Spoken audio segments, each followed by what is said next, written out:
Hi everyone. So yeah, I'm Maureen Bormans. I'm based in Brussels. So as Geza mentioned, I am in discussing a lot of innovations around the plant-based protein. My background is that I'm a butcher's daughter, but I'm still I'm vegetarian for like the last 3 years, and I'm passionate about the future protein. Part of my passion is also to spend hours in the supermarket to observe consumer behaviors while Tina is observing animal behaviors. I do the consumer part. So with this observation and research, I will share the strategic point of view that I have been observing lately in the plant-based industry. So I want to be clear with you. Understanding the way your consumers shop in your plant-based assortment is probably one of your strategic pillar in your plant-based offer and strategy. So I will show you why. Yeah, there we go. So for every and each category, there's a decision process that goes into consumers' minds. This is what we call the CDT, the consumer decisions tree. So from the bottom of the pyramid, you have this primary decision. For example, a consumer wants a plant protein. To the switching level that can goes up to the highest point of this pyramid, which can be, for example, I want a soy-based or I want a vegetable-based. And in between, you have a lot of risk to lose your consumer if the consumer doesn't find right away the product is looking for or answering his question. So to avoid the risk, the way you organize the shelf should be the way the consumer is thinking. So it's very important for you as a retailer to study this tree, the CDT tree, to understand how you should organize your shelf, your plant-based shelf, and your plant-based assortments. So you should answer the questions: what's the primary decision of my consumer? What's the second primary decision of my consumer? What's the end decision of my consumer when he's going to buy a plant-based product? Answering this question will allow you to facilitate the process of your consumer, and at the same time, the communication claims that you could use to highlight your products on your white labels, for example, or also on the shelves that you want to put. So if you know the way that the consumer is thinking, if you understand the way that the consumer is shopping, then you can actually change the way you're actually making business in the plant-based assortment. So back in 2016, the primary decision in the CDT, so the customer decision tree, for the meat substitutes was protein.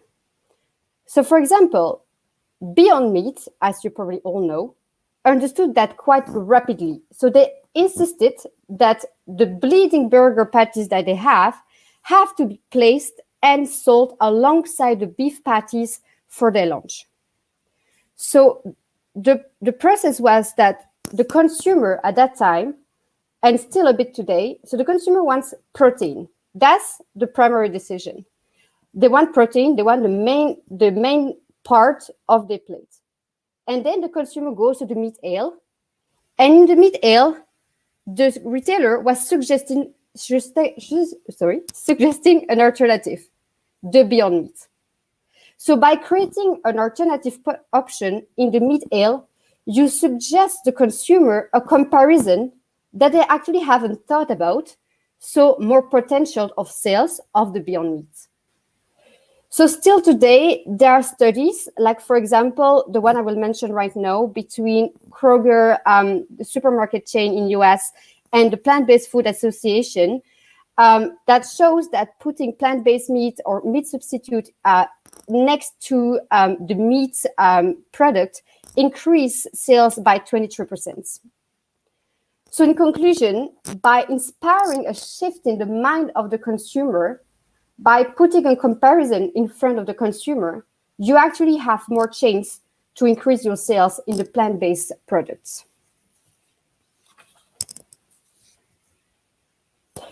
But today, the offer is getting bigger across the categories. So a new strategy has to come out somehow. because when the offer of the plant-based product is getting bigger, the meat ale hasn't actually reduced so much. So you need to find space. So alongside this booming movement, like Veganuary mentioned right now, there's also a psychological factor that in the consumer mind that is way bigger than ever in the plant-based shopping. And mostly in 2020, we have seen that. So the consumer are much more motivated to buy plant-based more than ever. So the motivation is very, very high today. So this is the reason why USA, a unique selling ale strategy, is also a good one. I will take an example, which is Asda, a UK supermarket chain. So in September, Asda decided to roll out a dedicated vegan destination in supermarket stores. So what have we learned from that? First, having a unique plant-based ale or shelf allows you to show how big the offer you have. So you give your consumer inspiration in the plant-based world. Second, you improve the consumer flow and the sales goes with it. So the customer do not have to look for a plant-based product. So the shopping experience is quicker and simpler. You don't lose your consumer.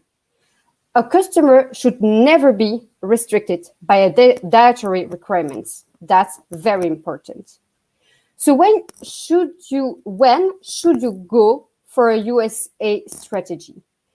So one of the way you could decide to go at a certain moment, for a unique selling ale or shelf is by looking at your online sales. If you have online sales, this is a very good indication to tell you that you can put a unique selling ale in your shop. For example, Asda has seen an increase in the online research bar, vegan, by 300% last year. That's the reason why they decided for a unique selling ale.